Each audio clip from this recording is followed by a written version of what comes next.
Vidas que falam. Todas as manhãs com Nicodemos Neves. O Senhor Deus me deu uma língua erudita para que eu saiba dizer a seu tempo uma boa palavra ao que está cansado. Ele desperta-me todas as manhãs, desperta-me o ouvido para que ouça como aqueles que aprendem. Isaías 50, verso 4. Que bênção! Que coisa maravilhosa é podermos chegar ao final da semana. Mais um sábado que o Senhor nos concede. Isto nos dá certeza de que realmente o Senhor não nos abandonou. No meio das lutas, vicissitudes e problemas, o Senhor nos assegurou até aqui. Vamos orar. Pai grandioso, amado e Salvador, Deus o Consolador, louvado seja o teu nome, Senhor, pela tua misericórdia, que se renovou a cada manhã durante esta semana e nos deu o privilégio novamente de podermos te adorar e louvar neste teu santo dia. Abençoa-nos por meio da tua palavra, fortalece-nos e anima-nos nesta jornada rumo ao teu lar celestial. Em nome de Jesus, suplico e agradeço essas bênçãos. Amém. O tema de hoje diz-nos a César. O que é que este tema vai abordar? Paulo tinha ido a Jerusalém e de lá foi preso pelos seus irmãos judeus, porque ele era também um judeu, mas pregava o evangelho entre os gentios. Mas ele passou por Jerusalém e foi a sua última viagem. E estava condenado pelos seus irmãos a ser julgado. Perante o julgamento, Paulo faz um apelo a César. Por que é que ele faz um apelo a César? Só um bocado de história para compreender é que Paulo tinha dupla nacionalidade, tal como muitos de nós. Ele era judeu, mas também era romano. Então, usufruindo desse benefício, faz o apelo para que o seu julgamento fosse pelo tribunal de César e não o tribunal em Jerusalém.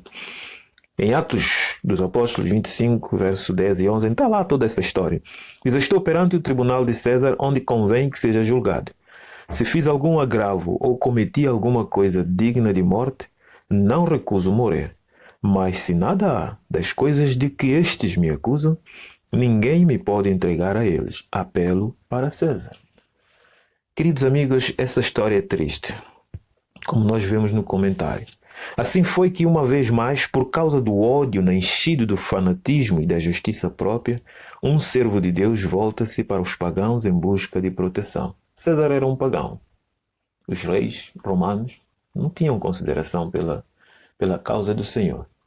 Mas Paulo tinha que apelar a eles, porque talvez eles seriam mais justos do que aqueles que deveriam ser justos realmente, mas que, na verdade, o fanatismo, o extremismo, levou-lhes a serem homens injustos, voltando-se contra a obra do Senhor.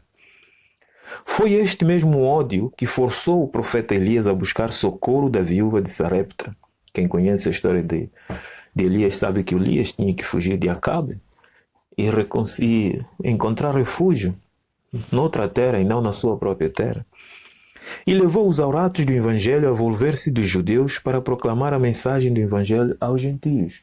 Os discípulos de Cristo tinham que abandonar Jerusalém para pregar o Evangelho para os gentios. Porque os da casa, os que se chamavam povo de Deus, tinham ódio contra a palavra do Senhor. Tanto é que mataram Jesus Cristo. E este ódio, meu querido amigo, minha querida irmã, você que ainda talvez não é cristão, este ódio, o povo de Deus que vive neste século terá ainda que enfrentar. Entre muitos dos professos seguidores de Cristo existe o mesmo orgulho, formalismo e egoísmo, o mesmo espírito de opressão que ocupou tão grande lugar no coração dos judeus. O espírito está ali. Talvez aí que ninguém oprime, mas deixa eu dizer algo.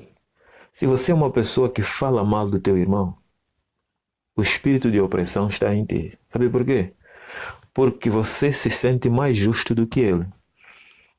E se houvesse oportunidade, o que você faria com esse irmão que você critica e injúria? Reflita. Na grande crise, porque deverão em breve passar. Os fiéis servos de Deus encontrarão a mesma dureza de coração, a mesma determinação cruel, o mesmo ódio inflexível. A palavra de Deus nos indica que um pouco antes da vinda de Jesus, em breve, vai haver uma grande perseguição contra o povo de Deus, os fiéis guardadores da lei do Senhor. Não estou a falar para os adventistas, estou a falar o povo de Deus. O povo de Deus se encontra em toda parte. A igreja adventista unicamente tem o quinhão da verdade, mas o povo de Deus encontra-se em toda parte. E todos aqueles que em qualquer religião, onde estiver, que buscar andar no princípio de Deus, como Deus ordena, não conforme o homem vai impor, vai sofrer perseguição. Mas essa perseguição não vem de fora, começa de dentro, do meio do povo de Deus. Está a entender o que vai acontecer?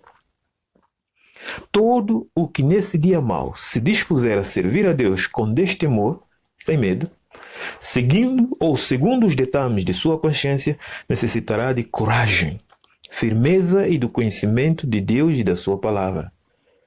Pois os que forem fiéis a Deus serão perseguidos, seus motivos impugnados, desvirtuados seus melhores esforços e seus nomes repudiados como um mal. Eu não sei se você que me ouve é adventista. Eu sei que a maioria dos que me ouvem são adventistas, mas há alguns que eu também envio que não são adventistas. Se você procurar viver uma vida piedosa, nesse tempo de crise que se avizinha, andar no princípio da lei de Deus, conforme Deus ordena, não conforme o homem vai estabelecer, você vai sofrer perseguição. E necessitará de coragem, firmeza, do conhecimento de Deus e da sua palavra.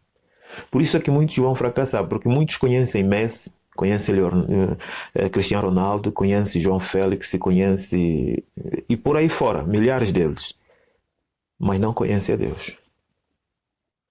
Não conhecem a Deus. Satanás trabalhará com todo o seu poder enganador para influenciar o coração e obscurecer o entendimento, a fim de que o mal pareça bem e o bem pareça mal. É isso que está acontecendo hoje? Sim. Dentro e fora da Igreja de Deus. Querido amigo, Deus deseja que o seu povo se prepare para a crise preste a vir. Não é para você ficar agora já angustiado, mas para você preparar. Porque tem pessoas que estão adiantando à frente da crise. Mas o que o Senhor requer de nós é o preparo. Esse preparo passa pelo preparo espiritual, experiência com Deus, fé firme, coragem, adquirida pela graça de Cristo. Somente os que têm levado a vida em conformidade, aqui está o preparo, a vida em conformidade com a norma divina. Qual é a norma divina? A lei do Senhor, os 10 mandamentos, permanecerão firmes naquele tempo de prova. Aqueles que estão andando conforme a norma divina. Isso de que não, a lei de Deus mudou e Cristo mudou. Ouça, a palavra do Senhor nunca nos disse que Jesus mudou a lei de Deus. A lei do Senhor, do seu Pai. Ele disse que ele veio obedecer tudo que seu Pai lhe ordenou. E ele era cumpridor. Ele nunca violou a lei do seu Pai. Como é que ele vai alterar uma lei que ele nunca violou? Para fazer o quê? Então isso é uma loucura do diabo, a induzir muitos a quebrar a lei e a norma do Senhor. Quando legisladores seculares se unirem a ministros de religião para legislarem em assuntos de consciência, ver-se-á então quem realmente teme a Deus e o serve. Isto está acontecendo. A igreja está se unindo ao Estado para criar leis, para determinar a consciência. E quando eles aprovarem essas leis, ali vai se ver quem são os verdadeiros adventistas do sétimo dia, quem são os verdadeiros católicos, quem são os verdadeiros protestantes, quem são os verdadeiros evangélicos, porque os verdadeiros vão se levantar. Não sei de que religião eles estão, mas os verdadeiros vão levantar. Porque o Senhor disse que o Senhor tem um rebanho e tem outros que não estão ainda unidos ao Senhor. Está lá em João capítulo 10. Leia João capítulo 10. Querido amigo, quando as trevas são mais profundas, mais resplandece a luz de um caráter semelhante ao de Deus. E enquanto os inimigos da verdade estiverem de todos os lados, observando os seus servos, ou os servos do Senhor para o mal, Deus estará vigiando sobre eles para o bem. Deus estará vigiando os servos de Deus. O Senhor há de proteger os seus fiéis. Por isso eu te aconselho e oro por ti. Busca hoje ser fiel a Deus. Ande de acordo ao padrão, à norma de Deus. Eu não sei se você cometeu grande pecado na tua vida. Lembre que o Senhor, quando você se arrepende, o Senhor apaga a tua transgressão e esquece dela.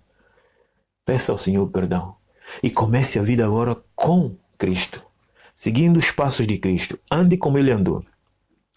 Lá em 1 de João, o apóstolo João diz que aquele que diz que anda na luz deve andar como Ele andou. Experimente andar como Jesus andou, você vai ver que você anda de acordo ao padrão da lei de Deus. Simplesmente. Diz que Deus será para eles como a sombra de uma grande rocha numa terra sedenta. Amém. Querido amigo, esta é a promessa do Senhor para esse tempo de crise. Deus foi uma rocha para o apóstolo Paulo. E isto não significa que os servos de Deus não venham a perecer, porque o apóstolo Paulo pereceu, foi decapitado. Mas ele pôde dizer em alta voz: combati o bom combate, acabei a carreira e agora aguardo a coroa da justiça. A minha vida está escondida em Deus. É isso que nós devemos almejar no futuro breve. Que Deus te abençoe, tenha um sábado feliz, na comunhão dos irmãos e na comunhão de Jesus Cristo e do seu Santo Espírito. Em nome de Jesus. Amém.